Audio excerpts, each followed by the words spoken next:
આંગણવાડીને લઈને એક મહત્વની અપડેટ સામે આવી રહી છે. તમે સીડીપીઓ છો અને હું કલેક્ટર છું. તમે શું અહીં ફરવા આવો છો? ઉનાના વર્ષિકપુર કોપ ગામે જિલ્લા કલેક્ટરે મુલાકાત દરમિયાન સીડીપીઓને ખખડાવ્યા. નમસ્કાર મિત્રો, સ્વાગત છે તમારું અમારી યુટ્યુબ ચેનલમાં.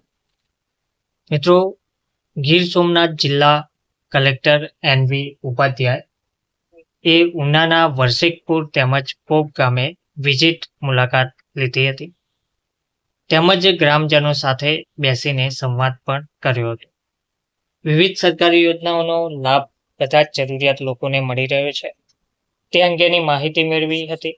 આ મુલાકાત દરમિયાન ગ્રામ પંચાયતનું રેકોર્ડ પણ તપાસવામાં આવ્યું હતું. તેમાં ગામની વસ્તી આધારિત લાભાર્થીને તેના અપાયેલા લાભો મળ્યા છે કે કેમ તે અંગે પણ સવાલો પૂછવામાં આવ્યા હતા. તો તે બાબતે ચર્ચા કરવામાં આવી હતી. આ ઉપરાંત પંચાયતને વિકાસ કાર્યો અંગે મળેલી ગ્રાન્ટ હેઠળ નિયમ મુજબ કામગીરી અંગેની સમીક્ષા બેઠક બોલાવવામાં આવી હતી.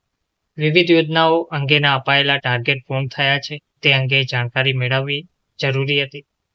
ત્યારબાદ પ્રાથમિક સ્કૂલની વિઝિટ પણ કરી હતી, જ્યાં મધ્યાહન ભોજન લીધું હતું અને ક્લાસરૂમમાં બાળકોનો અભ્યાસ કેવો છે એ પણ જાણ્યું હતું.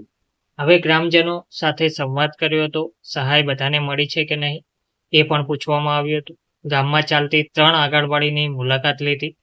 ટેકઅપ મુજબ 374 બાળકોની સંખ્યા સામે રેકોર્ડ પર 225 બાળકો હોવાનું સામે આવ્યું હતું. 149 બાળકો ક્યાં ગયા તેવો સવાલ ઉઠવા પામ્યો હતો અને સીડીપીઓને ખખડાવવામાં આવ્યા હતા.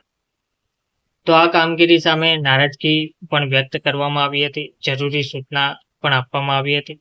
ઉના તાલુકાના કોપ ગામે પણ જિલ્લા કલેક્ટર એનવી ઉપાધ્યાય સવારે ગયેલા. ત્યાં ગ્રામજનો તેમજ સરપંચ સાથે સંવાદ કર્યો હતો. બાદમાં કલેક્ટર તાલુકાના વર્ષિંગપુર ગામે આવેલ ત્યાં પણ મહિલા સરપંચ પાસે માહિતી માંગેલ હતી. બાદમાં ગ્રામજનો સાથે સંવાદ કરેલ અને વિવિધ વિભાગના અધિકારીઓને હાજર રાખવામાં આવ્યા હતા, જેમાં મામલતદાર ભીમાણી તેમજ ચાવડા, વિપુલ તુમાતર સહિતનો સ્ટાફ પણ ઉપસ્થિત રહેલ હતો. જેમાં દિવ્યાબેન રામ પાસે આંગણવાડીના બાળકો તેમજ માતાઓ અંગેની આંકડાકીય માહિતી માંગતા મૂંઝાઈ ગયેલ હતા આંગણવાડી બહેન, અને તેમની પાસે પૂરતી માહિતી ના મળેલ હોય તેવું જાણવા મળ્યું હતું. તો તેના કારણે જિલ્લા કલેક્ટર ગુસ્સે ભરાયા હતા અને કહ્યું હતું કે તમે તો શું ધ્યાન રાખો છો? હું કલેક્ટર છું, તમે શું અહીં ફરવા આવો છો? અમારા પ્રશ્નો સામાન્ય હોય છે. દરેક વખતે જ્યારે કલેક્ટર ગામમાં આવતા હોય બેન અને તમે ઓફિસ જતા રહો છો, એ કેટલા અંશે વ્યાજબી છે?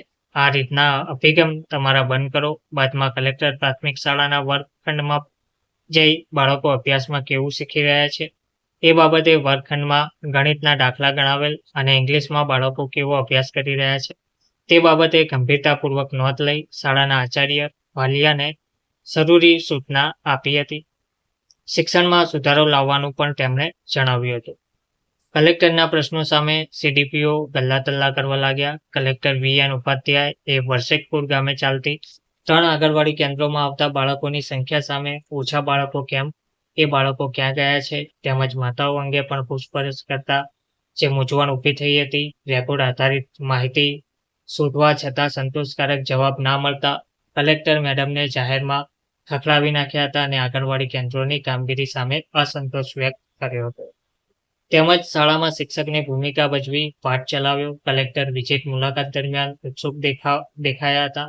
માત્ર સૂચનાઓ આદેશ નહીં પરંતુ શાળાના વર્ગખંડમાં પહોંચી બાળકો સાથે ગમ્મત સાથેનું જ્ઞાન આપતા હોય તેમ એક શિક્ષકની ભૂમિકા તેમણે ભજવી હતી અને કલાક તેમણે ફાળવ્યો હતો. વિદ્યાર્થી પાસે આંકડાશાસ્ત્ર મુજબ ગણિતના દાખલા ગણાવ્યા, અંગ્રેજીનું વાંચન લેખન કાર્ય કરાવ્યું અને જાતે પુસ્તક હાથમાં રાખીને બાળકોને ભણાવ્યા હતા. આ જોઈને તમામ અધિકારીઓ પણ ચોંકી ઉઠ્યા હતા. મધ્યાહન ભોજનના રસોડામાં પહોંચી આજના મેનુ મુજબનું ભોજન માણીને સંતોષ પણ વ્યક્ત કર્યો હતો. ધન્યવાદ.